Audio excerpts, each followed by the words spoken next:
ಬಂಧುಗಳೇ ನಮಸ್ಕಾರ. ನಾನು ನಿಮ್ಮ MP ಮುದಾಳೆ. ಇವತ್ತು ನಾವು ಮರ್ಕಲ್ ಗ್ರಾಮ ಪಂಚಾಯತ್ನಲ್ಲಿ ಇದ್ದೀವಿ. ಯಾಕೆ ನಾವು ಮರ್ಕಲ್ ಗ್ರಾಮ ಪಂಚಾಯತಿಗೆ ಬಂದಿದ್ದೀವಿ ಅಂತಂದ್ರೆ, ಗ್ರಾಮ ಪಂಚಾಯತಿ ಅಭಿವೃದ್ಧಿ ಅಧಿಕಾರಿಗಳಾಗಿರ್ತಕ್ಕಂಥ ಉಮೇಶ್ ಜಾಬ್ ಅವರ ಮೇಲೆ ಕೋಟ್ಯಾಂತರ ರೂಪಾಯಿ ಅವ್ಯವಹಾರ ಆಗಿದೆ ಅಂತಕ್ಕಂಥ ಮಾತನ್ನ ಜಿಲ್ಲೆಯ ಬೆನಗನಹಳ್ಳಿ ಗ್ರಾಮದ ಗ್ರಾಮ ಪಂಚಾಯತ್ ಸದಸ್ಯರು ಸೇರಿಕೊಂಡು ಒಂದು ಪತ್ರಿಕಾಗೋಷ್ಠಿಯನ್ನು ಮಾಡಿರ್ತಾರೆ. ಅದು ಎಷ್ಟರ ಮಟ್ಟಿಗೆ ಸರಿ ಮತ್ತು ಹೀಗೆಲ್ಲ ಆಗಿದ್ದು ನಿಜನ ಅಂತಕ್ಕಂಥ ಪ್ರಶ್ನೆಯನ್ನ ಇವತ್ತು ನಾವು ನೇರವಾಗಿ ನಮ್ಮ ಗ್ರಾಮ ಪಂಚಾಯತಿ ಅಭಿವೃದ್ಧಿಗಳಾಗಿರ್ತಕ್ಕಂತಹ ಉಮೇಶ್ ಜಾಬ್ ಅವರನ್ನೇ ನಾವು ನೇರವಾಗಿ ಕೇಳಲಿಕ್ಕೆ ನಾವಿಲ್ಲಿ ಬಂದಿದ್ದೀವಿ. ಸರ್ ನಮಸ್ಕಾರ. ನಮಸ್ಕಾರ ಸರ್, ಈ ಗ್ರಾಮ ಪಂಚಾಯತ್ ಅಭಿವೃದ್ಧಿ ಅಧಿಕಾರಿಗಳಾಗಿ ತಾವು 3 ವರ್ಷದ ಅವಧಿಯಲ್ಲಿ 911B ಖಾತೆಗಳನ್ನು ಸೃಷ್ಟಿ ಮಾಡಲು ಬಹಳಷ್ಟು ರೀತಿಯಿಂದ ಅವ್ಯವಹಾರ ಮಾಡಿದೆ ಅಂತೇಳಿ ಒಂದು ಆರೋಪ ನಿಮ್ಮ ಮೇಲಿದೆ. ಹೇಗೆ ಅನಿಸ್ತದೆ ಸರ್ ಇದು ನಿಮ್ಗೆ? ಆರೋಪದ ಬಗ್ಗೆ ಏನ್ ಹೇಳ್ತೀರಿ? ಆರೋಪ ಮಾಡಿದ್ದಾರೆ, ಬಟ್ ಆರೋಪ ಯಾರು ಮಾಡಿದ್ದಾರೆ ಎಂಬುದು ಅದು ಬಹು ಮುಖ್ಯವಾಗಿರ್ತದೆ. ಆರೋಪ ಮಾಡಿದವರಲ್ಲಿ ದಿಗಂಬರ್ ಚೌಹಾಣ್ ಅಂತ ಏನೋ ಹೆಸರು ಇದನ್ನ ನಾನು ನೋಡಿದೀನಿ. ಅವ್ರು ಯಾಕೆ ಮಾಡಿದ್ದಾರೆ ಅಂತಂತಂದ್ರೆ, ಅವರು ಇದು ಆರೋಪ ಮಾಡಿದ್ರ ಉದ್ದೇಶ ಹೇಳ್ಬೇಕಾದ್ರೆ ಸ್ವಲ್ಪ ಹಿನ್ನೆಲೆ ಹೋಗ್ಬೇಕಾಗುತ್ತದೆ. ಸಂಕ್ಷಿಪ್ತದಲ್ಲಿ ಹೇಳ್ತೀನಿ. ಇವರು ದಿಗಂಬರ್ ಚೌಹಾಣ್ ಮತ್ತೆ ದಿಗಂಬರ್ ಪಂಡರಿನಾಥ್ ಚೌಹಾಣ್ ಮತ್ತು ಬಾಲಾಜಿ ಚೌಹಾಣ್ ಮತ್ತು ಗೋರಖನಾಥ್ ಚೌಹಾಣ್ ಅಂತ ಬೆನ್ಕಣಿದವರು 3 ಸಹೋದರಿದ್ದಾರೆ. ಅದರಲ್ಲಿ ದಿಗಂಬರ್ ಚೌಹಾಣ್ ಒಬ್ಬರು ಹಿರಿಯರು, ಅವರು ಗ್ರಾಮ ಪಂಚಾಯತಿ ಸದಸ್ಯರಿದ್ದರು. ನಾನು ಬಂದ ನಂತರ ಬಹಳಷ್ಟು ಅವ್ರು ಏನ್ ಭ್ರಷ್ಟಾಚಾರ ಮಾಡಿದ್ದಾರೆ ಅಂತಂದ್ರಲ್ಲ, ಭ್ರಷ್ಟಾಚಾರ ನಿರ್ಮೂಲನೆಯಲ್ಲಿ ನಾನು ಒಂದು ಹೆಜ್ಜೆ ಮುಂದಿಕ್ಕಿನ ಸಲುವಾಗಿ ಈ ಆರೋಪ ಮಾಡ್ತಾ ಇದ್ದಾರೆ. ಯಾಕಂತಂದ್ರೆ ಈ ಹಿಂದೆ ಯಾವ ರೀತಿ ಅವ್ರದ್ದು ಆಡಳಿತ ಇತ್ತು ಅಂತಂದ್ರೆ, ಬಹಳಷ್ಟು ಒಂದು ಹಿನ್ನೆಲೆ, ಒಂದು ಮುಂಭಾಗದಲ್ಲಿ ಇರದೆ ಹಿನ್ನೆಲೆ ಇಟ್ಕೊಂಡು ಅವ್ರು ಭ್ರಷ್ಟಾಚಾರಕ್ಕೆ ಮುಂತೊಡಗ್ತಿದ್ದರು. ನಾನು ಈ ಕುರಿತು ಈ ಹಿಂದೆ ಕೂಡ ಪತ್ರಿಕಾವಾಗಿ ಪ್ರಕಟಣೆ ಹೊರಡಿಸಿದ್ದೆ. ಮಧ್ಯವರ್ತಿಗಳ ಯಾರಿಗೂ ದುಡ್ಡು ಕೊಡ್ಬೇಡ್ರಿ ಅಂತಂದು. ಅರ್ಥ ಏನಿತ್ತು ಅಂತಂದ್ರೆ, ಯಾರದೇ ಕೆಲಸ ಮಾಡ್ಬೇಕಿತ್ತು, 911 ಮಾಡಿಸ್ಬೇಕಿತ್ತು, LMB ಮಾಡಿಸ್ಬೇಕಿತ್ತು ಅಂದ್ರೆ ಇವರು ಸಾರ್ವಜನಿಕರ ಹತ್ರ ದುಡ್ಡು ತಗೊಂಡ್ ಬಂದು ಇಲ್ಲಿ PD ಅವ್ರ ಹತ್ರ ಕೆಲಸ ಮಾಡ್ಕೊಂಡು ಹೋಗಿ PD ಹೆಸರು ಹೇಳಿ ಅವ್ರ ದುರುಪಯೋಗ ಮಾಡ್ಕೊಂಡು ಮಾಡ್ತಾ ಇದ್ರು. ಅದು ನಾನು ಬಂದಿನ ಹಿಡಿದು ಇದಕ್ಕೆ ಕಡಿವಾಣ ಹಾಕಿದ್ದೀನಿ. ಯಾರಿಗೂ ಸರ್ಕಾರದ ಎಷ್ಟು ದುಡ್ಡು ಬೇಕು ಅಷ್ಟು ದುಡ್ಡು ಬಂದು ಪಂಚಾಯತಿಗೆ ಬಂದು ತಮ್ಮ ಕೆಲಸ ಮಾಡ್ಕೊ ಹೋಗ್ರಿ ಅಂತಂದು ಪತ್ರಿಕಾ ಪ್ರಕಟಣೆ ಮೂಲಕ ಹೊಡಿಸಿದ್ದೀವಿ. ಸಾರ್ವಜನಿಕವಾಗಿ ಇನ್ನಿತರ ಮಾಧ್ಯಮಗಳ ಮೂಲಕ ನಾವು ಅವೇರ್ನೆಸ್ ಮೂಡಿಸಿದ್ದೀವಿ. ಆ ಅವೇರ್ನೆಸ್ ಮೂಡಿಸಿದ್ರಿಂದ ಏನಾಗಿದೆ ಅಂತಂದ್ರೆ, ಇವ್ರದ್ದು ಒಂಥರ ಏನಿತ್ತು ಅಂದ್ರೆ, ಮಧ್ಯವರ್ತಿ ದಲ್ಲಾಳಿತನ ಕೆಲಸ ಮಾಡ್ತಾ ಇದ್ರು. ಅವ್ರ ದುಕಾನ್ ಬಂದ್ ಆಗ್ಬಿಟ್ಟಿದೆ. ಮಧ್ಯವರ್ತಿ ದಲ್ಲಾಳಿತನ ಕೆಲಸ ಮಾಡ್ತಾ ಇದ್ರು. ಅವ್ರ ದುಕಾನ್ ಬಂದ್ ಆಗ್ಬಿಟ್ಟಿದೆ. ಮಧ್ಯವರ್ತಿ ದಲ್ಲಾಳಿತನ ಕೆಲಸ ಮಾಡ್ತಾ ಇದ್ರು. ಅವ್ರ ದುಕಾನ್ ಬಂದ್ ಆಗ್ಬಿಟ್ಟಿದೆ. ಆ ದುಕಾನ್ ಬಂದಾಗಿನ ಕಡೆ ಅದು ಸಹಜವಾಗಿ ಅವ್ರಿಗೆ ಏನಾಗ್ತಾ ಇದೆ ಅಂದ್ರೆ, ಒಂದ್ 2-3 ವರ್ಷದಲ್ಲಿ ಬಹಳಷ್ಟು ಹಿಂಗೆ ಬೇರೆ ಇದರಿಂದ ಬೇರೆ ಮೂಲಗಳಿಂದ ದುಡ್ಡು ಮಾಡ್ಕೊತಾ ಇದ್ರು. ಆ ದುಡ್ಡು ಮಾಡ್ಕೊಂಬಂದು ದುಕಾನ್ ಬಂದ್ ಆಗಿದೆ. ಹಾಗಾಗಿ ಅವರಿಗೆ ಸಹಜವಾಗಿ ಆಕ್ರೋಶ ಆಗ್ತಾ ಇದೆ. ಮತ್ತೆ ಇನ್ನೊಂದೇನಂತಂದ್ರೆ, ಇವ್ರದ್ದು ಏನು ನಮ್ಮದು 15 ಹಣಕಾಸು ಇರ್ಲಿ ಮತ್ತೆ ಮಹಾತ್ಮ ಗಾಂಧಿ ಉದ್ಯೋಗ ಖಾತ್ರಿ ಯೋಜನೆಯಲ್ಲಿ ಇವ್ರದ್ದು ನೇರವಾಗಿ ನಮ್ದು ಆಡಿಪ್ಯಾರ್ ಆಕ್ಟ್ 43 ಏನ್ ಹೇಳ್ತದೆ ಅಂತಂದ್ರೆ, ಯಾರೇ ಸದಸ್ಯರು ಹಣಕಾಸಿನ ಹಿತಾಸಕ್ತಿ ಹೊಂದಬಾರದು ಅಂತ ಇರ್ತದೆ. ಆಡಿಪ್ಯಾರ್ ಆಕ್ಟ್ 43 ಏನ್ ಹೇಳ್ತದೆ ಅಂತಂದ್ರೆ, ಯಾರೇ ಸದಸ್ಯರು ಹಣಕಾಸಿನ ಹಿತಾಸಕ್ತಿ ಹೊಂದಬಾರದು ಅಂತ ಇರ್ತದೆ. ಆಡಿಪ್ಯಾರ್ ಆಕ್ಟ್ 43 ಏನ್ ಹೇಳ್ತದೆ ಅಂತಂದ್ರೆ, ಯಾರೇ ಸದಸ್ಯರು ಹಣಕಾಸಿನ ಹಿತಾಸಕ್ತಿ ಹೊಂದಬಾರದು ಅಂತ ಇರ್ತದೆ. ಆದ್ರೆ ಇವರು ಹಣಕಾಸಿನ ಹಿತಾಸಕ್ತಿ ಬಿಟ್ಕೊಂಡು ಬೇರೆದು ಏನು ಮಾಡ್ತಾ ಇದ್ದಿಲ್ಲ. ಎಲ್ಲಾ ಕಾಮಗಾರಿಗಳಲ್ಲಿ ಹಣಕಾಸಿನ ಹಿತಾಸಕ್ತಿ ಇತ್ತು. ಆ ಒಂದು ನನಗೆ ದಾಖಲೆಗಳು ಸಿಕ್ಕಿದಾಗ, ಇದು ನಮ್ಮ ಆಡಿಪ್ಯಾರ್ ಏನು ಆಕ್ಟ್ ಇದೆ ಅದಕ್ಕೆ ಮೂಲ ಆಶಯಗಳಿಗೆ ವಿರುದ್ಧವಾಗಿದೆ ಅಂತ ತಿಳಿದು ನಾನು ಇವರು ಸದಸ್ಯತ್ವಕ್ಕಾಗಿ ಮುಂದುವರಿಯಲು ಅರ್ಹರಿಲ್ಲ. ಮೂಲ ಆಶಯಗಳಿಗೆ ವಿರುದ್ಧವಾಗಿದೆ ಅಂತ ತಿಳಿದು ನಾನು ಇವರು ಸದಸ್ಯತ್ವಕ್ಕಾಗಿ ಮುಂದುವರಿಯಲು ಅರ್ಹರಿಲ್ಲ. ಮೂಲ ಆಶಯಗಳಿಗೆ ವಿರುದ್ಧವಾಗಿದೆ ಅಂತ ತಿಳಿದು ನಾನು ಇವರು ಸದಸ್ಯತ್ವಕ್ಕಾಗಿ ಮುಂದುವರಿಯಲು ಅರ್ಹರಿಲ್ಲ ಕಾನೂನಿನ ಪ್ರಕಾರ ಅಂತ ಹೇಳಿ ನಾನು ಇವರು ಸದಸ್ಯತ್ವ ರದ್ದುಗೊಳಿಸಬೇಕು. ರದ್ದುಗೊಳಿಸಿದ್ರ ಜೊತೆಗೆ ಮುಂದಿನ 6 ವರ್ಷಗಳ ಅವಧಿವರೆಗೆ ಇವರು ಚುನಾವಣೆಗೆ ನಿಲ್ಲಬಾರದು ಅನ್ನುವಂತ ಒಂದು ನಿಯಮ ಇದೆ. ಆ ನಿಯಮವನ್ನು ಕೋಟ್ ಮಾಡಿ ನಾನು ಮುಂದಿನ ಕ್ರಮಕ್ಕಾಗಿ ನಮ್ಮ ತಾಲೂಕಾ ಪಂಚಾಯತಿ ಮುಖಾಂತರ ಸಮುಚಿತ ಮಾರ್ಗದಿಂದ ಸರ್ಕಾರಕ್ಕೆ ಪ್ರಸ್ತಾವನೆ ಸಲ್ಲಿಸಿದೆ. ಈ ಒಂದು ಪ್ರಸ್ತಾವನೆ ಮುಖಾಂತರ ನಮ್ಮ ಪ್ರಾದೇಶಿಕ ಆಯುಕ್ತರ ಕಚೇರಿಯಲ್ಲಿ ಮತ್ತು ಸರ್ಕಾರದ ಮಟ್ಟದಲ್ಲಿ ಸುದೀರ್ಘವಾಗಿ ಏನು ವಿಚಾರಣೆ ನಡೆದ ನಂತರ ಒಂದು ಫೈನಲ್ ಹಂತಕ್ಕೆ ಬಂದಿದೆ. ಇವರದ್ದು ಕಡತ ಮಾನ್ಯ ಸಚಿವರ ಒಂದು ಚೇಂಬರ್ನಲ್ಲಿ ಇದೆ. ಆ ಒಂದು ಅವರಿಗೆ ಒಂದು ಹತಾಶೆ ಭಾವನೆ, ಈ ರೀತಿ ಒಂದು ಕಾನೂನು ಪ್ರಕಾರ ನಾವು ಏನ್ ಮಾಡಿದ್ರು ನಡೀತಿತ್ತು ಇಲ್ಲಿ ಪಂಚಾಯತಿಯಲ್ಲಿ. ಇವ್ರು ಬಂದ ನಂತರ ನಮ್ದು ಏನು ನಡೀತಾ ಇಲ್ಲ. ನಮ್ದೆಲ್ಲ ಪೂರಾ ಏನಾಗ್ತದೆ ಅಂದ್ರೆ ನಿಶಕ್ತರಾಗ್ಬಿಟ್ಟಿದೀವಿ.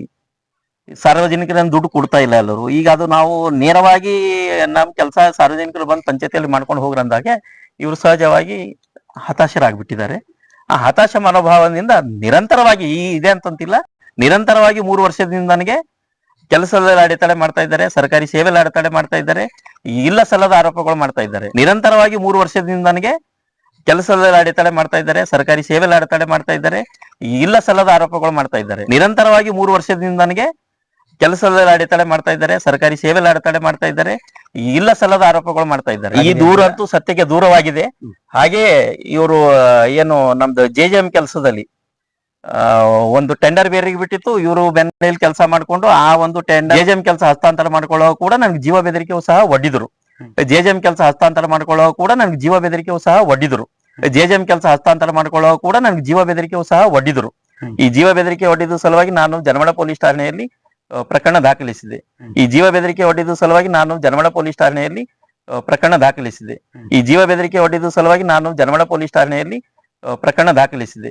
ಅಂದ್ರೆ ಇವರು ಉದ್ದೇಶ ಇಷ್ಟೇ, ನನಗೆ ಹೇಗಾದ್ರೂ ಮಾಡಿ ಮೆಂಟಲಿ ಟಾರ್ಚರ್ ಕೊಡ್ಬೇಕು, ಮರ್ಕಲ್ ಗ್ರಾಮ ಪಂಚಾಯತಿಯಿಂದ ಇಲ್ಲಿಂದ ಓಡಿಸ್ಬೇಕು, ಇಲ್ಲಾಂದ್ರೆ ಬೇರೆ ಯಾವುದೋ ಮುಖಾಂತರ ಸಸ್ಪೆಂಡ್ ಮಾಡ್ಬೇಕು, ಏನೋ ಮಾಡಬೇಕು ಎಂಬುದು ಒಂದು ದುರುದ್ದೇಶ. ಯಾಕಂತಂದ್ರೆ ಅವ್ರದ್ದು ಉದ್ದೇಶ ಸರಿಯಾಗಿಲ್ಲ, ಹಾಗಾಗಿ ಮಾಡ್ತಾ ಇದ್ದಾರೆ.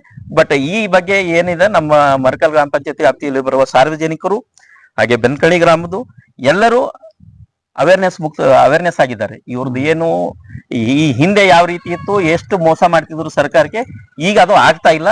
ಪ್ರತಿಯೊಬ್ಬರು ಅವೇರ್ನೆಸ್ ಆಗಿದೆ. ಈಗ ನಾನು ಹೇಳೋದಿಲ್ಲ, ನೀವು ಯಾರಿಗೂ ಸಾರ್ವಜನಿಕರು ಕೇಳ್ಬಹುದು, ಇನ್ನು ಈ ಹಿಂದಿನ ಆಡಳಿತ ಹೇಗಿತ್ತು, ಈಗ ಹೇಗಿದೆ, ಮತ್ತೆ ಇವ್ರದ್ದು ಏನಾದರೂ ಏನ್ ದೂರು ಕೊಟ್ಟಿದ್ದಾರೆ ಅದ್ರಲ್ಲಿ ಸತ್ಯಾಂಶ ಇದೆನಾ ಇಲ್ಲ ಅಂತ. ಸತ್ಯಾಂಶ ಬಗ್ಗೆ ಅದು ಏನು ಅವ್ರು ದೂರು ಕೊಟ್ಟಿದ್ದಾರೆ ಸಹ, ಆ ದೂರದಲ್ಲಿ ಕೂಡ ನಮ್ದು ಮಾನ್ಯ ಉಪ ಕಾರ್ಯದರ್ಶಿಗಳು ಬಂದು ಸತತವಾಗಿ 15 ದಿವಸಗಳ ಕಾಲ ಎಲ್ಲ ಒಂದು ವೆರಿಫಿಕೇಶನ್ ಮಾಡಿದ್ದಾರೆ. ವೆರಿಫಿಕೇಶನ್ ಅದರಲ್ಲಿ ನಂದೇನಾದ್ರು ತಪ್ಪಿತ್ತಂದ್ರೆ ನಾನು ಶಿಕ್ಷಕ ಒಳಪಡಿದ್ರೆ ನಾನು ಶಿಕ್ಷೆ ಪಡೆಯಲಿಕ್ಕೆ ನಾನು ಸದಾ ಸಿದ್ಧನಿದ್ದೇನೆ. ಆದರೆ ನಿರಾಧಾರವಾಗಿ ಏನು ಆರೋಪ ಮಾಡ್ತಾ ಇದ್ದಾರೆ, ಅವರಿಗೆ ಏನಾಗಬೇಕು ಏನಿಲ್ಲ ಅಂತಂಬುದು ಮುಂದಿಂದು ನಮ್ದು ಏನು ಇದು ಮಾಡ್ತಾರೆ ಅದಕ್ಕೆ ಇದು ಮಾಡಿ. ಇನ್ನೊಂದು ಅವ್ರೇನ್ ಕೇಳ್ತಾರೆ, 2022-23 ಸಾಲ ಕ್ರಿಯೋಜನೆಯಲ್ಲಿ ಅಂಗನವಾಡಿ ಕೇಂದ್ರಗಳಿಗೆ ಶೌಚಾಲಯ ನಿರ್ಮಾಣಕ್ಕಾಗಿ 1,40 ಲಕ್ಷ ರೂಪಾಯಿಯನ್ನ ಬೋಗಸ್ ಬಿಲ್ ಸೃಷ್ಟಿ ಮಾಡಿ ಹಣ ಗುಳುಂ ಮಾಡಿದ್ದಾರೆ ಅಂತಕ್ಕಂಥ ಒಂದು ಆರೋಪ. ಅವ್ರು ಆರೋಪ ಮಾಡ್ತಾ ಇದ್ದಾರೆ. ನಾನು ಹೇಳ್ತೀನಿ, ಬೋಗಸ್ ಬಿಲ್ ಆದ್ರೂ ಬಿಲ್ ಬೇಕಲ್ಲ, ಆದ್ರೂ ಕಾಮಗಾರಿ ತೆಗೆದುಕೊಂಡಿದ್ದು ಇದೆ. 70 ಸಾವಿರ ರೂಪಾಯಿದು ಅಂಗನವಾಡಿ ಕಡೆದು ಶೌಚಾಲಯ ನಿರ್ಮಾಣ ಕಡೆದು ಇಕ್ಕಿದೀವಿ. ಆ ಕೆಲಸ ಯಾಕಾಗಿಲ್ಲ ಅಂತಂದ್ರೆ, ಇವರು ಬೆನ್ಕಳಿ ಗ್ರಾಮದಲ್ಲಿ ಬೇರೆ ಯಾರಾದರೂ ಬಂದು ಕೆಲಸ ಮಾಡ್ತಾ ಇದ್ದಾರೆ ಅಂದ್ರೆ ಅವ್ರಿಗೆ ಕೆಲಸನೇ ಮಾಡ್ಕೊಡಲ್ಲ, ಮಾಡಿದ್ರೆ ತಾವೇ ಮಾಡ್ಬೇಕು ಅಂಬೋದು. ಈ ಉದ್ದೇಶದಿಂದ ಆ ಕೆಲಸ ಆಗಿಲ್ಲ. ಅದ್ರ ದುಡ್ಡು ಇನ್ನೂ ಇದೆ. ಈಗ ನಮ್ದು ಆಡಳಿತಾಧಿಕಾರಿ ಅವಧಿ ಇದೆ, ಈ ಸಮಯದಲ್ಲಿ ನಾವು ಎಸ್ಟಿಮೇಟ್ ಮಾಡಿ ಮುಂದಿನ ಕೆಲಸ ಮಾಡ್ತೀವಿ. ಮತ್ತೊಂದು ಪ್ರಶ್ನೆ ನಿಮ್ಗೆ ಕೇಳ್ತಕ್ಕಂಥದ್ದು, ಅವ್ರೇನು ಹೇಳ್ತಾರೆ, ಇನ್ನೊಂದು ಈ ಈ ಚಿಕ್ಕಪೇಟೆ ಗ್ರಾಮ ಪಂಚಾಯತಿ ಆಗ್ಲಿ ಅಥವಾ ಮರ್ಕಲ್ ಗ್ರಾಮ ಪಂಚಾಯತಿ ಆಗ್ಲಿ ಅಥವಾ ಇಲ್ಲಿ ನಮ್ಮ ಪಂಚಾಯತ್ ವ್ಯಾಪ್ತಿ ಬರ್ತಕ್ಕಂಥ 3 ಹಳ್ಳಿಗಳಲ್ಲಿ ಈ CS ಸೈಟ್ಗಳ ಬಗ್ಗೆ ಒಂದಿಷ್ಟು ನಿಮ್ಮೆಲ್ಲ ಸ್ವಾರ್ಥಕ್ಕಾಗಿ ಅವ್ರು ಬಳಸ್ಕೊಂಡಿದ್ದಾರೆ, 5 ಕೋಟಿ ರೂಪಾಯಿಗಿಂತ ಹೆಚ್ಚು ಜಾಸ್ತಿ ಅಂತ ಹೇಳ್ತಾ ಇದ್ದಾರೆ. ಯಾವ ರೀತಿಯಲ್ಲಿ? ಈಗ ಅವರು ಏನು ಹೇಳ್ತಾರೆ, ಈ CS ಸೈಟ್ ಬಗ್ಗೆ ಸುಮಾರು 1 ವರ್ಷಗಳ ಹಿಂದಿಂದ ಸಾಮಾನ್ಯ ಸಭೆಯಲ್ಲಿ ಚರ್ಚಿಸಿ ನಾವು ಅದಕ್ಕೆ ಯಾವ ರೀತಿ CS ಸೈಟ್ ಮಾಡ್ಬೇಕು ಅನ್ನೋದ್ರ ಬಗ್ಗೆ ನಮಗೆ ಅಷ್ಟು, ಯಾಕಂದ್ರೆ ಮೊಟ್ಟ ಮೊದಲು ಈ ಪಂಚಾಯತಿಯಲ್ಲಿ ಎಲ್ಲೂ ಆಗಿಲ್ಲ. ಅದು ಯಾವ ರೀತಿ ಮಾಡ್ಬೇಕು ಅಂದ ನಮ್ಗೆ ಅದ್ರದ್ದೊಂದು ಮೂಲವಾಗಿ ಮಾರ್ಗಸೂಚಿಗಳು ಇದ್ದಿಲ್ಲ. ಆ ಮಾರ್ಗಸೂಚಿ ಇಲ್ಲದೆ ಇರುವಾಗೆ ನಾವು 2024ರಲ್ಲಿ ಸಾಮಾನ್ಯ ಸಭೆಯಲ್ಲಿ ಚರ್ಚೆ ಮಾಡಿ ನಮ್ಮಲ್ಲಿ ಬಂದಿದ್ದು ಪ್ರಪೋಸಲ್ಸ್. ಆ ಬಂದಿದ್ರ ಬಗ್ಗೆ ಚರ್ಚೆ ಮಾಡಿದಾಗ ಯಾವ ರೀತಿ ಮಾಡಿಲ್ಲ ಅಂತ ಹೇಳ್ತಾರೆ ಅವ್ರು ಹೇಳೋದೇನಂದ್ರೆ, ನಾನು ತುರ್ತು ಸಭೆ ಕರೆದು CS ಸೈಟ್ ಹಂಚಿಕೆ ಮಾಡಿದ್ದಾರೆ ತಮ್ಮ ಸ್ವಾರ್ಥಕ್ಕಾಗಿ. ನನ್ನ ಸ್ವಾರ್ಥ ಏನಿದೆ ಅದರಲ್ಲಿ? CS ಸೈಟ್ ಬೇಕಾದ್ರೆ ಸಾರ್ವಜನಿಕ ಹಿತಾಸಕ್ತಿಗಾಗಿ ಕೊಡ್ಬೇಕಂತಂದು ನಿಯಮನೇ ಹೇಳ್ತದೆ. ಆ ನಿಯಮಬದ್ಧವಾಗಿ ನಾವು 2024ರಿಂದ ಸತತವಾಗಿ ಮಾರ್ಗದರ್ಶನ ತಗೊಂಡು ನಮ್ದು EO ಸಾಹೇಬ್ರಿಂದ ಒಂದು ಲೆಟರ್ ಬಂದಿತ್ತು. ಒಂದು 2016ರಲ್ಲಿ CS ಸೈಟ್ ಅಲಾಟ್ಮೆಂಟ್ ಮಾಡೋದು ಸರ್ಕಾರದ ರೂಲ್ಸ್ ಇದೆ. ಆ ರೂಲ್ಸ್ ಪ್ರಕಾರ ಫಾಲೋ ಮಾಡ್ರಿ ಅಂತ ಬಂದಿದೆ. ಆ ರೂಲ್ಸ್ ಪ್ರಕಾರ ನಾವು ಫಾಲೋ ಮಾಡ್ಲಿಕ್ಕೆ ಅದು ಹೋದ್ ಸಲ ಮೀಟಿಂಗ್ ಆದ ನಂತರ ನಿರಂತರವಾಗಿ ಒಂದು ರಾಜಕೀಯ ಅಡೆತಡೆಗಳ ನಿಮಿತ್ತ 1 ವರ್ಷದಲ್ಲಿ ಮೀಟಿಂಗ್ ಆಗಿದ್ದಿಲ್ಲ. ಮೀಟಿಂಗ್ ಯಾವಾಗ ಆದಾಗ ಮತ್ತೆ ಅದು ಪ್ರಸ್ತಾವ ಮಾಡಿದ್ವಿ. ಪ್ರಸ್ತಾವ ಮಾಡಿದ್ರೆ ಎಲ್ಲಾ ಒಂದು ಸದಸ್ಯರದು ಸಹಮತಿ ಮೇರೆಗೆ ಆ ನಿಯಮಾವಳಿ ಪ್ರಕಾರ ಒಂದು ಹಂಚಿಕೆ ಮಾಡಿದೆ. ಅದು ಕರಡು ಈಗಾಗಲೇ ಅದು ಒಂದು ಪ್ರೊಸೀಡಿಂಗ್ ಆಗಿದೆ. ಆ ಒಂದು ವಿಶೇಷ ಸಭೆಗೆ ಅವ್ರ ಉದ್ದೇಶ ಪೂರ್ವಕವಾಗಿ ಆಗಮಿಸಿಲ್ಲ. ಅದು 2ನೇ ಮಾತು. ಇಲ್ಲಿ ಇನ್ನೊಂದು ನಿಧಿ 1 ಮತ್ತು ನಿಧಿ 2ರಲ್ಲಿ ಸುಮಾರು 2 ಕೋಟಿಗೂ ಅಧಿಕ ರೂಪಾಯಿನ ಕೊಳ್ಳೆ ಹೊಡೆದು ಗೋವಾ ಟ್ರಿಪ್ ಹೋಗ್ತಾರೆ, ಇಲ್ಲಿ ಅಧಿಕಾರಿಗಳು ಎಲ್ಲ ಸಿಬ್ಬಂದಿ ಹೋಗಿದ್ದಾರೆ ಅಂತಕ್ಕಂಥ ಅದೊಂದು ಬ್ಲೇಮ್ ಮಾಡಿದ್ದಾರೆ. ಈಗ ಗೋವಾ ಫೋಟೋನು ಎಲ್ಲ ಸಮೇತ ಕೊಟ್ಟಿದ್ದಾರೆ. ಇದು ಸರಿಯೋ ತಪ್ಪೋ ಗೊತ್ತಿಲ್ಲ. ಈಗ ಗೋವಾ ಇಲ್ಲ, ಅದು ಕರೆಕ್ಟ್. ಗೋವಾ ಟ್ರಿಪ್ಪಿಗೆ ಹೋಗ್ಲಕ್ಕೆ 2-3 ಕೋಟಿ ಹತ್ತಂಗಿಲ್ಲ, ಒಂದೇ ಮಾತು. ಇನ್ನೊಂದು ಈಗ ನಾವು ಸರ್ಕಾರಿ ನೌಕರಿ ಇದ್ದೇವೆ ಅಂದ್ರೆ ನಮ್ದು ಒಂದು ವೈಯಕ್ತಿಕವಾದ ಒಂದೊಂದು ಕೆಲಸಗಳು ಇರ್ತವೆ. ಒಂದು ಸಮಯದ ಇದರಲ್ಲಿ ನಮ್ಮ ಕೆಲಸದ ಒತ್ತಡದಲ್ಲಿ ಸ್ವಲ್ಪ ಏನಾದ್ರು ನಾವು ಎಂಟರ್ಟೈನ್ಮೆಂಟ್ ಸಲ ಹೋಗಿದ್ರೆ ಅದ್ರ ತಪ್ಪೇನಿದೆ. ನಮ್ದು ಅಲ್ಲಿ ಬೆಳಗಾವಿಗೆ ನಮ್ಮ ಸಹೋದ್ಯೋಗಿ ಮಿತ್ರದ ಒಂದು ಮಗಳದ್ದು ಕೆಲಸ ಇತ್ತು, ಎಕ್ಸಾಮಿನೇಷನ್. ನಾವು ಅಲ್ಲಿ ಯೂನಿವರ್ಸಿಟಿಗೆ ಹೋಗಿದ್ದೀವಿ, ಟೆಕ್ನಿಕಲ್ ಯೂನಿವರ್ಸಿಟಿ ವಿಶ್ವೇಶ್ವರಯ್ಯ ತಾಂತ್ರಿಕ ವಿಶ್ವವಿದ್ಯಾಲಯಕ್ಕೆ ಕೆಲಸದ ನಿಮಿತ್ತ ಹೋಗಿದ್ದೀವಿ. ಆ ಒಂದು ಕೆಲಸದ ನಿಮಿತ್ತ ಹೋದ ನಂತರ ಅಲ್ಲಿ ಬೆಳಗಾವಿ ಹತ್ರನೇ ಇತ್ತು ಗೋವಾ, ಒಂದು ಹೋಗು ಬರೋಣ ಅಂತ ಹೋಗ್ಬಿಟ್ಟಿವಿ. ಅದು ನಮ್ಮ ಖಾಸಗಿ ವೈಯಕ್ತಿಕ ವಿಚಾರ. ಇವ್ರು ನೋಡಿ, ನಾನು ಗೋವಾಕ್ ಹೋಗಿದ್ದು ಇವ್ರು ಟ್ವೀಟ್ ಮಾಡ್ತಾರೆ ಅಂದ್ರೆ ಅವ್ರದ್ದು ಮನಸ್ಥಿತಿ ಯಾವ ರೀತಿ ಇದೆ ಅಂತ ಮೇಲ್ನೋಟಕ್ಕೆ ಗೊತ್ತಾಗ್ತಾ ಇದೆ. ಇಲ್ಲ, ನಾನು ಗೋವಾಕ್ ಹೋಗಬಾರ್ದು ಅಂತ ಎಲ್ಲರೂ ಇದ್ದೇನಾ? ನಾನು ಲೀವ್ ಹಾಕಿ ನನ್ನ ಸರ್ಕಾರಿ ಇದರಲ್ಲಿ ನಾನು ಲೀವ್ ಹಾಕಿ ಹೋಗಿದ್ದೀನಿ. ಅದು ನಮ್ಗ ಸರ್ಕಾರಿ ನೌಕರಿಗೆ ಕೆಲವೊಂದು ಸಂದರ್ಭದಲ್ಲಿ ನಮ್ಮ ಒತ್ತಡಗಳಿಂದ ಇದು ಮಾಡ್ಬೇಕಾದ್ರೆ ಕೆಲವೊಂದು ಎಂಟರ್ಟೈನ್ಮೆಂಟ್ ಮೊರೆ ಹೋಗ್ಬೇಕಾಗುತ್ತದೆ. ನಾವು ನೌಕರಿ ಇದ್ದೇವೆ ಅಂತಂದ್ರೆ ನಮ್ಗೆ ಯಾವ್ದು ಒಂದು ಹಿನ್ನೆಲೆ ಇದನ್ನೇ ಇಲ್ವಾ? ನಾವು ಒಂದು ಮನುಷ್ಯರಿದ್ದೀವಲ್ಲ, ಮೊದಲು ಮನುಷ್ಯರಿದ್ದೀವಿ, ನಮಗೂ ಬೇಸರ ಆಗುತ್ತೆ, ನಮಗೂ ಎಂಟರ್ಟೈನ್ಮೆಂಟ್ ಬೇಕಂತ ಅನಿಸ್ತದೆ. ಅಂದ್ರೆ ಅರ್ಥ ಏನು? ಇದೇ ಮನಸ್ಥಿತಿ ಅವ್ರದ್ದು. ಅಧಿಕಾರಿಗಳು ಅಂದ್ರೆ ಇವ್ರು ಗುಲಾಮರು, ಗುಲಾಮರ ರೀತಿ ಟ್ವೀಟ್ ಮಾಡಿದ್ದಾರೆ. ಈ ಗುಲಾಮರ ರೀತಿನೇ ಇರಬೇಕು ಪಿಡಿಒ ಅಂತಂದ್ರೆ, ಇವ್ರ ಗುಲಾಮ್ಗಿರಿಗೆ ನಾವು ಬಗ್ಗಿಲ್ಲ. ಅಧಿಕಾರಿಗಳು ಅಂದ್ರೆ ಇವ್ರು ಗುಲಾಮರು, ಗುಲಾಮರ ರೀತಿ ಟ್ವೀಟ್ ಮಾಡಿದ್ದಾರೆ. ಈ ಗುಲಾಮರ ರೀತಿನೇ ಇರಬೇಕು ಪಿಡಿಒ ಅಂತಂದ್ರೆ, ಇವ್ರ ಗುಲಾಮ್ಗಿರಿಗೆ ನಾವು ಬಗ್ಗಿಲ್ಲ. ಅಧಿಕಾರಿಗಳು ಅಂದ್ರೆ ಇವ್ರು ಗುಲಾಮರು, ಗುಲಾಮರ ರೀತಿ ಟ್ವೀಟ್ ಮಾಡಿದ್ದಾರೆ. ಈ ಗುಲಾಮರ ರೀತಿನೇ ಇರಬೇಕು ಪಿಡಿಒ ಅಂತಂದ್ರೆ, ಇವ್ರ ಗುಲಾಮ್ಗಿರಿಗೆ ನಾವು ಬಗ್ಗಿಲ್ಲ. ಆ ಒಂದು ಬಗ್ಗದೆ ಇರುವ ಕಾರಣಕ್ಕಾಗಿ ಇವ್ರು ಈ ರೀತಿ ಇಲ್ಲ ಸಲ್ಲದ ಆರೋಪಗಳನ್ನು ಮಾಡಿ, ಆ ಒಂದು ಬಗ್ಗದೆ ಇರುವ ಕಾರಣಕ್ಕಾಗಿ ಇವ್ರು ಈ ರೀತಿ ಇಲ್ಲ ಸಲ್ಲದ ಆರೋಪಗಳನ್ನು ಮಾಡಿ, ಆ ಒಂದು ಬಗ್ಗದೆ ಇರುವ ಕಾರಣಕ್ಕಾಗಿ ಇವ್ರು ಈ ರೀತಿ ಇಲ್ಲ ಸಲ್ಲದ ಆರೋಪಗಳನ್ನು ಮಾಡಿ, ನನ್ನ ಏನು ನಾನು ಈಗ 16ನೇ ವರ್ಷದ ಪಿಡಿಒ ಆಗಿ 3 ಇಲ್ಲ 4 ವರ್ಷ ಆಯ್ತು ನಾನು ಕೆಲಸ ಮಾಡ್ತಾ ಇದ್ದೀನಿ. ನಂದು ಓವರ್ ಆಲ್ ಸರ್ವಿಸು 2009ರಿಂದ ಇಲ್ಲಿವರೆಗೆ ನನ್ನ ಸರ್ವಿಸ್ ನಲ್ಲಿ ಯಾವುದೇ ಕಪ್ಪು ಚುಕ್ಕೆ ಇಲ್ಲದಂತೆ ನಾನು ಕಾರ್ಯನಿರ್ವಹಿಸಿದ್ದೀನಿ. ಈ ಒಂದು ನನ್ನ ಒಂದು ವೈಯಕ್ತಿಕವಾಗಿ ನನ್ನ ವ್ಯಕ್ತಿತ್ವಕ್ಕೆ ಇವರು ತೇಜೋವಧೆ ಮಾಡ್ಬೇಕಂತಂದು ಮಾಡ್ತಾ ಇದ್ದಾರೆ. ಕಾರಣ ಇಷ್ಟೇ, ನಾವು ಕಾನೂನಿನ ಪ್ರಕಾರ ಕೆಲಸ ಆಗಬೇಕು ಅನ್ನುವಂತ ಒಂದು ಇದು ಮಾಡಿದ ಸಲುವಾಗಿ ಇಷ್ಟು ನನಗೆ ಮಾನಸಿಕವಾಗಿ ಪದೇ ಪದೇ ಯಾತನೆ ಕೊಡ್ತಾ ಇದ್ದಾರೆ. ಆದ್ರೂ ಕೂಡ ನಾವೊಂದು ಸಾರ್ವಜನಿಕ ಕೆಲಸದಲ್ಲಿ ಇದ್ದೀವಿ, ಒಂದು ಒಳ್ಳೇದಾಗ್ತಾ ಇದೆ ಅಂತಂದ್ರೆ ನಾವೆಲ್ಲ ನನ್ನ ವೈಯಕ್ತಿಕವಾದ ಎಲ್ಲ ಬದಿಗೊತ್ತಿ ಸತ್ಯಕ್ಕಾಗಿ ಸಂಘರ್ಷ ಮಾಡ್ತಾ ಇದೀವಿ ಅಂತ. ಜಿಲ್ಲಾ ಪಂಚಾಯತ್ ಮುಖ್ಯ ಕಾರ್ಯನಿರ್ವಾಹಕ ಅಧಿಕಾರಿಗಳು ಕೂಡ ನಿಮಗೆ ಸಮರ್ಥನ ಕೊಟ್ಟು ಇದು ಮಾಡ್ಕೊಂಡು ಹೋಗ್ತಾ ಇದ್ದಾರೆ ಅಂತ ಹೇಳ್ತಾ ಇದ್ದಾರೆ. ಈ ಎಲ್ಲ ಇಷ್ಟ ಹಗರಣಕ್ಕೂ ಎಲ್ಲ ನೋಡಿ, ಮಾನ್ಯ ಮುಖ್ಯ ಕಾರ್ಯನಿರ್ವಾಹಕ ಅಧಿಕಾರಿಗಳು ಅವ್ರು ಯಾಕೆ ನಮಗೆ ಸಪೋರ್ಟ್ ಕೊಡ್ತಾರೆ? ಕಾನೂನಿನ ಪ್ರಕಾರ ಏನಾದರೂ ಕಂಡು ಬಂದ್ರೆ ಅವ್ರು ನಿರ್ದಾಕ್ಷಿಣ್ಯವಾಗಿ ಬಹಳಷ್ಟು ಎಲ್ಲಾ ಕಡೆ ಮಾಡ್ತಾ ಇದ್ದಾರೆ. ಬಟ್ ಇವ್ರು ಒತ್ತಡ ಹೇರಿ ಉದ್ದೇಶ ಪೂರ್ವಕವಾಗಿ ಇವ್ರು ಏನಾರ ಮಾಡ್ಲೇಬೇಕು ಅನ್ನೋ ಒತ್ತಡ ಹಾಕ್ತಾ ಇದ್ದಾರೆ ಅವ್ರ ಮೇಲೆ. ಈ ರೀತಿ ವಾತಾವರಣ ಕ್ರಿಯೇಟ್ ಮಾಡಿದ್ರೆ ಈ ರೀತಿ ಮಾಡ್ತಾ ಇದ್ದಾರೆ. ಈ ರೀತಿ ಮಾಡಿದ್ರೆ ಅವ್ರದ್ದು ಹೆಸರು ತಂದು ನಮ್ಗೆ ಉದ್ದೇಶ ಪೂರ್ವಕವಾಗಿ ಏನಾದ್ರು ಮಾಡಿ ಒಂದು ತೊಂದರೆ ಉಂಟು ಮಾಡ್ಬೇಕು ಅನ್ನೋಂತ ಇದು ಇದೆ. ಅವರು ಏನು IAS ಅಧಿಕಾರಿಗಳು ಇರ್ತಾರೆ, ಅವ್ರ ಕಾನೂನಿನ ಪ್ರಕಾರ ಏನ್ ಬರ್ತದೆ ಅದು ಕಾನೂನು ಚೌಕಟ್ಟಿನಲ್ಲಿ ಕೆಲಸ ಮಾಡ್ಬೇಕಾಗುತ್ತದೆ. ತಪ್ಪೇನಾದ್ರೂ ಕಂಡು ಬಂದ್ರೆ ಅದ್ರ ತಪ್ಪಿಗೆ ಅವರು ಶಿಕ್ಷೆ ಕೊಡ್ತಾರೆ. ಮತ್ತು ತಪ್ಪಾದ್ರೆ ನಾವು ಶಿಕ್ಷೆ ಅನುಭವಿಸ್ಲಿಕ್ಕೆ ನಾವು ಸಿದ್ಧರಿದ್ದೀವಿ. ಆದ್ರೆ ತಪ್ಪಾಗಿಂದ ಬೇಕಲ್ಲ. ಇವ್ರ ಏನೋ ಬರೀತಾರೆ, ಏನೋ ಹಾಕ್ತಾರೆ, ಕೋಟ್ಯಾಂತರ ರೂಪಾಯಿ ಅಂತ ಹಾಕ್ತಾರೆ. ಏನಾಗಿದೆ ಅಂದ್ರೆ ನಮ್ಮ ಸದಸ್ಯತ್ವಗಳು ರದ್ದಾಗ್ತಾವ, ಮುಂದೆ ನಮ್ಮ ಮನೆಗೆ ಯಾರು ನಿಲ್ಲಕ್ ಆಗಲ್ಲ ಎಂಬ ಕಾರಣಕ್ಕಾಗಿ ಇದೊಂದು ಷಡ್ಯಂತ್ರ. ಅದು ಒಂದು. ಮತ್ತೆ ಮೇಲಿಂದ ಒಂದು ಹತಾಶರಾಗಿದ್ದಾರೆ ಜನರು. ಇವ್ರದ್ದು ಏನು ಜನರ ಮುಗ್ಧತೆ ಏನಿತ್ತು ಅಲ್ಲಿ ಬೆನ್ಕಳಿ ಗ್ರಾಮದ್ದು, ಅದು ಎನ್ಕೇಸ್ಮೆಂಟ್ ಮಾಡ್ಕೊಂಡು ಇವ್ರು ಇಷ್ಟು ದಿವಸ ಪ್ರಜಾಪ್ರಭುತ್ವ ವ್ಯವಸ್ಥೆಯಲ್ಲಿ ಪ್ರಜಾಪ್ರಭುತ್ವಕ್ಕೆ ಕಗ್ಗೊಲೆ ಮಾಡಿದ್ದಾರೆ. ಜನರ ಮುಗ್ಧತೆ ಏನಿತ್ತು ಅಲ್ಲಿ ಬೆನ್ಕಳಿ ಗ್ರಾಮದ್ದು, ಅದು ಎನ್ಕೇಸ್ಮೆಂಟ್ ಮಾಡ್ಕೊಂಡು ಇವ್ರು ಇಷ್ಟು ದಿವಸ ಪ್ರಜಾಪ್ರಭುತ್ವ ವ್ಯವಸ್ಥೆಯಲ್ಲಿ ಪ್ರಜಾಪ್ರಭುತ್ವಕ್ಕೆ ಕಗ್ಗೊಲೆ ಮಾಡಿದ್ದಾರೆ. ಪರೋಕ್ಷವಾಗಿ ಹೇಳ್ಬೇಕಾದ್ರೆ ಆ ಒಂದು ಇದರಲ್ಲಿ ಈಗ ಅಲ್ಲಿ ಗ್ರಾಮದಲ್ಲಿ ಏನಾಗಿದೆ ಅಂದ್ರೆ, ಅದು ನಮ್ಮ ಪಂಚಾಯತಿ ಅಂದ್ರೆ ಏನು, ಪಂಚಾಯತಿ ಸದಸ್ಯರದ್ದು ಏನು ಅಧಿಕಾರ ಇರ್ತವೆ ಮತ್ತು ನಮ್ದು ಮತದಾನದ ಎಷ್ಟು ವ್ಯಾಲ್ಯೂ ಇದೆ ಅನ್ನುವಂಥದ್ದು ಈ ಒಂದು 3-4 ವರ್ಷದಲ್ಲಿ ಬಹಳಷ್ಟು ಜನರಿಗೆ ಅರಿವು ಮೂಡಿ ಜಾಗೃತರಾಗಿದ್ದಾರೆ, ಸ್ವಯಂ ಆಗಿ ಜಾಗೃತರಾಗಿದ್ದಾರೆ. ಆ ಒಂದು ಜಾಗೃತಿಗೆ ಇವ್ರು ಏನ್ ಮಾಡ್ತಾ ಇದ್ದಾರೆ ಅಂತಂದ್ರೆ, ಇದೇ ರೀತಿ ಇನ್ನು ಪಿಡಿಒ ಈಗ ಇದೇ ರೀತಿ ಇಲ್ಲೇ ಕೆಲಸ ನಿರ್ವಹಿಸ್ತಾ ಇದ್ರೆ ನಮ್ ಮುಂದೆ ಆಟ ನಡೆಯಲ್ಲ. ಇದು ಹೆಂಗಾರ ಮಾಡಿ ಯಾವ್ದಾರ ಒಂದು ಬದನಾಮಿ ಮಾಡಿ ಇವ್ರಿಗೆ ಮಾಡ್ಬೇಕು ಅನ್ನೋಂಥದ್ದು ಉದ್ದೇಶದಿಂದ ಇದ್ದಾರೆ. ಆದ್ರೆ ನಾನು ಹೇಳದ ಅವ್ರು ಏನ್ ಮಾಡಿದ್ರು ನಮ್ ಜೊತೆ ಏನಿದೆ ಎಲ್ಲಾ ನಿಯಮಗಳ ಪ್ರಕಾರ ನಾವು ಕೆಲಸ ಮಾಡಿದೀವಿ. ಏನ್ ಮಾಡಿದೀವಿ ಪ್ರತಿಯೊಂದರಿಗೆ ಲೆಕ್ಕಪತ್ರ ಇದೆ. ಪ್ರತಿಯೊಂದು ಮೀಟಿಂಗ್ ನಲ್ಲಿ ಪಾರದರ್ಶಕವಾಗಿ ಸಾಮಾನ್ಯ ಸಭೆಗಳನ್ನು ನಡೆಸಿ ಇಡೀ ಆ ಒಂದು ಸಾಮಾನ್ಯ ಸಭೆಯ ವಿಡಿಯೋ ಚಿತ್ರೀಕರಣದೊಂದಿಗೆ ನಾವು ಸಾಮಾನ್ಯ ಸಭೆ ಮಾಡ್ತೀವಿ. ಅಷ್ಟು ಪಾರದರ್ಶಕವಾಗಿ ನಾವು ಆಡಳಿತ ನೀಡ್ತಾ ಇದ್ವಿ. ಆಯ್ತು, ಇದ್ರ ಜೊತೆ ನಮ್ಮ ಅಧ್ಯಕ್ಷರು 3 ಅಧ್ಯಕ್ಷರ ಜೊತೆ ನಾನು ಕೆಲಸ ಮಾಡಿದ್ದೀನಿ. ಅವರು ಅಭಿವೃದ್ಧಿಗೆ ಏನು ಸಹಕಾರ ನೀಡಿದ್ದಾರೆ.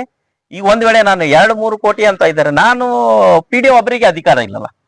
ಪಂಚಾಯತಿ ಇರೋದು ನಾವು ಅಧ್ಯಕ್ಷ ಮತ್ತು- ಜನಪ್ರತಿನಿಧಿಗಳ ಒಂದು ಅಧೀನದಲ್ಲಿ ಕೆಲಸ ಮಾಡಕ್ಕೆ. ಒಂದು ಮೊದಲು ಚಿಕ್ಕಪೇಟೆ ಗ್ರಾಮ ಇದ್ದಾಗ 12 ಜನ ಸದಸ್ಯರಿದ್ರು. ತದನಂತರ ಚಿಕ್ಕಪೇಟೆ ಮಹಾನಗರ ಪಾಲಿಕೆ ಹೋದ ನಂತರ 15 ಜನ ಸದಸ್ಯರಿದ್ದಾರೆ.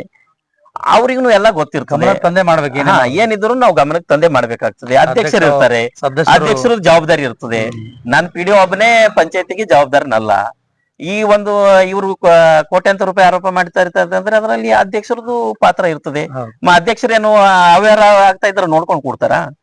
ಅವರು ಇರ್ತಾರೆ, ಅವರು ಏನು ಮಾಡ್ತಾರೆ. ನೀವು ಇಷ್ಟೆಲ್ಲ ನಿಮ್ಮೆಲ್ಲ ಬ್ಲೇಮ್ ಅವ್ರು ಮಾಡ್ತಾ ಇದಾರೆ, ನಿಮ್ಮ ಮುಂದಿನ ನಡೆ ಹೇಗೆ? ನಮ್ಮ ಮುಂದಿನ ಈಗ ನೋಡಿ, ನಾನು ಅವರು ಆ ರೀತಿ ಆರೋಪ ಮಾಡಿದ್ದಾರೆ ಅಂತಂದು ನಾನೇನ್ ತಲೆ ಮಾಡ್ತಾ ಇಲ್ಲ. ತಾವು ಬಂದ್ ಕೇಳ್ತಾ ಇದ್ದೀರಿ, ಅದಕ್ಕೆ ಕ್ಲಾರಿಫಿಕೇಶನ್ ಕೊಡ್ತಾ ಇದ್ದೀನಿ. ಅವ್ರು ಏನು ಆರೋಪ ಮಾಡಿದ್ರೆ ನಾನು ಮಾಡಿದ್ದಿತ್ತಂದ್ರೆ ಪ್ರೂವ್ ಆಗ್ತದೆ, ಇಲ್ಲ ಅಂದ್ರೆ ಆಗಂಗಿಲ್ಲ. ಅವ್ರು ಏನು ಮಾಡ್ಕೊಲಿ ಅಂತಂದು ನಾ ಆರೋಪಕ್ಕೆಲ್ಲ ನಾ ತಲೆ ಖರ ಮಾಡ್ಕೋತಿಲ್ಲ. ಯಾಕಂದ್ರೆ ನಮ್ ಪಿಡಿಒ ಪೋಸ್ಟೇ ಇತ್ತೀಚೆಗೆ ಈ ರೀತಿ ಆಗ್ಬಿಟ್ಟಿದೆ. ಏನ್ ಮಾಡಿದ್ರು ಬರೀ ತರೋದು ಪಿಡಿಒ ತಂದು ತಲೆ ಕಟ್ಟೋದು. ಅದ್ರ ಹಿನ್ನೆಲೆ ಏನಿರ್ತದೆ ಏನಿಲ್ಲ ಅಂತಂದು ಯಾರಿಗೂ ಗೊತ್ತಿಲ್ಲ. ಈ ವ್ಯವಸ್ಥೆ ಯಾವ ರೀತಿಯಾಗಿದೆ ಅಂತಂದ್ರೆ ತಲೆದಂಡ ಮಾತ್ರ ಪಿಡಿಒ ಆಗ್ತಾ ಇದೆ. ನಾವು ಪಿಡಿಒ ಯಾವ ಹಂತದಾಗ ನಾವು ಏನು ಸಾಮಾನ್ಯ ಸಭೆ ಅಧೀನಕ್ಕೆ ಒಳಪಟ್ಟು ನಮ್ದು ಸದಸ್ಯರ ಅಧ್ಯಕ್ಷರು, ಉಪಾಧ್ಯಕ್ಷರು, ಸದಸ್ಯರದು ಜೊತೆಗೂಡಿ ಕೆಲಸ ಮಾಡ್ಬೇಕಾಗಿದೆ. ಅವ್ರು ಏನ್ ನಿರ್ದೇಶನ ಕೊಡ್ತಾರೆ ಮತ್ತು ಸರ್ಕಾರದ ನಿಯಮಾವಳಿಗಳು ಏನಿದ್ದಾವೆ ಆ ನಿಯಮಗಳಿಗೆ ಅನುಗುಣವಾಗಿ ಕೆಲಸ ಮಾಡ್ಬೇಕಾಗುತ್ತದೆ. ಆ ನಿಯಮಗಳನ್ನು ಪಾಲನೆ ಮಾಡಿ ನಾನು ಕೆಲಸ ಮಾಡಿದ್ದೀನಿ ಅನ್ನೋದು ನನಗೆ ತೃಪ್ತಿನೂ ಇದೆ, ಸಮಾಧಾನನೂ ಇದೆ. ಅದಕ್ಕಾಗಿ ಇಂಥ ಆರೋಪಗಳಿಗೆ ನಾನು ಎದೆನೂ ಗುಂದಲ್ಲ, ಮತ್ತೆ ನಾನು ಯಾವುದೇ ರೀತಿಯಿಂದ ಮಾನಸಿಕವಾಗಿ ಅವ್ರು ಏನೇನೋ ಮಾಡ್ಬೇಕಂತ ಇದ್ದಾರೆ. ನಾ ಅದಕ್ಕೆ ಯಾವುದಕ್ಕೂ ತಲೆ ಇದೊಂದಲ್ಲ. ಇದು ಸತ್ಯ ಮತ್ತು ಸುಳ್ಳಿನ ಮಧ್ಯೆ ಒಂದು ಸಂಘರ್ಷ ಇದೆ. ಅದು ಯಾವ ರೀತಿ ಬಂದನ್ನು ನಾನು ಅದಕ್ಕೆ ಎದುರಿಸಲಿಕ್ಕೆ ಸಿದ್ಧನಿದ್ದೇನೆ ಅಂತ ತಮ್ಮ ಮೂಲಕ ನಾನು ಹೇಳ್ಬೇಕು. ಒಟ್ಟಾರೆಯಾಗಿ ಇಲ್ಲಿ ಪಿಡಿ ಅವರು ಯಾವುದೇ ಕಾರಣಕ್ಕೂ ನಾವು ಸತ್ಯ ಮತ್ತು ಸುಳ್ಳಿನ ಮಧ್ಯೆ ಸಂಘರ್ಷ ನಡೀತಾ ಇದೆ, ಆದರೆ ಯಾವುದೇ ಕಾರಣಕ್ಕೂ ಕೂಡ ನಾವು ಜರಗಲ್ಲ. ನನ್ನ ಮೇಲೆ ಏನು ತಪ್ಪಾದ್ರೆ ನನಗೆ ಅಧಿಕಾರಿಗಳ ವಿರುದ್ಧ ನನಗೆ ಯಾವ ಶಿಕ್ಷೆ ಕೊಟ್ಟರು ತಗೊಳಕ್ ರೆಡಿ ಇದೀವಿ ಅಂತಕ್ಕಂಥ ಮಾತನ್ನ ಪಿಡಿ ಅವರು ಹೇಳ್ತಾ ಇದ್ದಾರೆ. ಒಟ್ಟಾರೆಯಲ್ಲಿ ಅವರ ಒಂದು ಈ ಕಾರಣಕ್ಕೆ ಪ್ರಮುಖ ಕಾರಣ ಏನಪ್ಪಾ ಅಂದ್ರೆ ಅವರ ಅಣ್ಣ ತಮ್ಮಂದರ ಸಹೋದರರ ಇರ್ತಕ್ಕಂಥ ಏನ್ ಸದಸ್ಯತ್ವ ರದ್ದುಪಡಿಸಬೇಕಂತ ಇವರು ಅರ್ಜಿ ಸಲ್ಲಿಸಿದ್ರು. ಆಗ್ತಕ್ಕಂಥ ಕೋಟ್ಯಾಂತರ ರೂಪಾಯಿ ಕೊಳ್ಳೆ ಹೊಡೆದನ್ನು ನಿಲ್ಲಿಸಿದ್ದಾರೆ. ಅದೊಂದೇ ದೊಡ್ಡ ಬಂಡವಾಗಿಟ್ಟುಕೊಂಡು ನನ್ನ ಮೇಲೆ ಈ ರೀತಿ ಆರೋಪ ಮಾಡ್ತಾ ಇದ್ದಾರೆ ಅಂತಕ್ಕಂಥ ಮಾತನ್ನು ಹೇಳ್ತಾ ಇದ್ದಾರೆ. ಹೀಗಾಗಿ ಒಟ್ಟಾರೆಯಾಗಿ ಸತ್ಯ ಮತ್ತು ಸುಳ್ಳಿನ ಮಧ್ಯೆ ಇರ್ತಕ್ಕಂಥ ವಿಚಾರವನ್ನ ಈಗ ನಿಮ್ಮ ಮುಂದೆ ನಾವು ನಾರಂಜಿ ಎಕ್ಸ್ಪ್ರೆಸ್ ನಲ್ಲಿ ತೆಗೆದಿಟ್ಟಿದೀವಿ. ಜನರು ಇದನ್ನ ಸರಿಯಾದನ್ನ ತಿಳ್ಕೊಂಡು ಯಾವ್ದು ಸರಿ ಯಾವ ತಪ್ಪನ್ನ ವಿಚಾರ ಮಾಡ್ಕೊಂಡು ಹೋದ್ರೆ ಉತ್ತಮ ಆಗಿರ್ತಕ್ಕಂಥ ಮಾತನ್ನ ಹೇಳ್ತಾ ಈ ಕಾರ್ಯಕ್ರಮ ಇಲ್ಲಿಗೆ ಮುಗಿಸ್ತಾ ಇದ್ದೀನಿ. ಧನ್ಯವಾದಗಳು ಸರ್. Thank you.